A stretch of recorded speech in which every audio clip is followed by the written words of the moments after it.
Você trataria um amigo querido da mesma forma que você se trata mentalmente? Eu sou Thalita Evangelista, eu sou psicóloga e hoje eu tô aqui para falar um pouquinho com vocês sobre o Setembro Amarelo. O mês do Setembro Amarelo, que já está aqui finalizando, ele é um mês onde a gente conversa sobre a prevenção ao suicídio e é um mês também da valorização da vida. E como é que a gente pode falar de valorização da vida em um único mês? Então essa discussão e essas intervenções, elas não podem estar limitadas a um único momento. Eu gostaria de falar com vocês sobre um aspecto que está aí contido nessa primeira frase, nessa primeira pergunta, que para mim é muito cara, que é a autocrítica, a autocobrança e a falta de flexibilidade mental, que é um dos aspectos, apenas um, que mais influencia no sofrimento psíquico.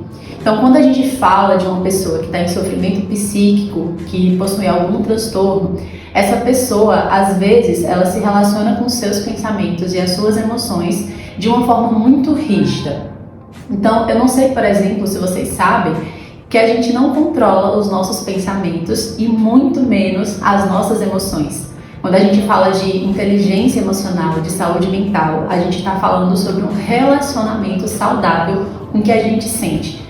Porque, afinal, as nossas emoções, elas são guias, elas não são os nossos mestres. Se elas são os nossos guias, elas querem dizer alguma coisa a partir das sensações, por exemplo.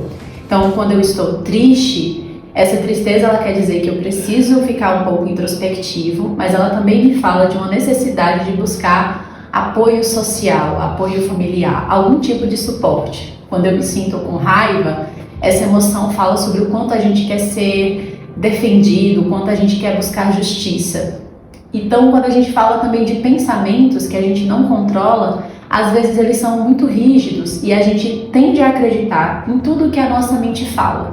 Então, uma pessoa que está em sofrimento psíquico, ela tende a ver o mundo como tudo ou nada. E aí, quando eu te pergunto se você se trata como você trataria um amigo, é porque eu quero saber se quando um amigo está triste e ele te procura, ou vamos imaginar essa situação, será que você seria tão cruel como às vezes você é na sua cabeça? Que tipo de frase você se fala? Será que você se parabeniza? Será que você comemora as suas conquistas? Porque essa rigidez mental às vezes pode evoluir para uma outra coisa. É claro que quando a gente fala, por exemplo, de um comportamento suicida, a gente está falando de um comportamento que é muito complexo. Quando a gente fala até de qualquer outro tipo de transtorno ou sofrimento psíquico, não existe uma única causa. E aí é que está o erro. As pessoas querem respostas, mas a gente, na verdade, precisa aprender a lidar com aquilo que a gente já tem nas mãos. Então, existem pessoas que têm mais vulnerabilidade biológica, que têm experiências de vida diferentes, que tiveram cuidados e vivenciaram situações diferentes, e nós somos resultado de tudo isso. Então, quando a gente fala de Setembro Amarelo, a gente fala sobre uma aposta na vida. Eu tenho certeza que às vezes você vivencia dias muito difíceis, mas viver é uma aposta. E quando a gente aceita viver, porque a vida ela é irrecuperável e a vida ela é muito única, a gente pensa em um pacote completo. Ao mesmo tempo que nós vamos ter coisas muito boas, nós vamos ter coisas muito ruins. A mesma vida que chora é a mesma vida que sorri também. Então eu espero que você aposte cada dia mais na sua vida e que você esteja aberto a pensar nas possibilidades desses pensamentos e dessas emoções. Porque inclusive na vida, para passar por todas as fases e estações, a gente precisa ter resiliência e a gente também precisa pensar nessa temporalidade. É claro que nem tudo depende de você, seria muito irresponsável falar isso. Então você também não deve se culpar de sentir o que você sente, até porque você não tem controle.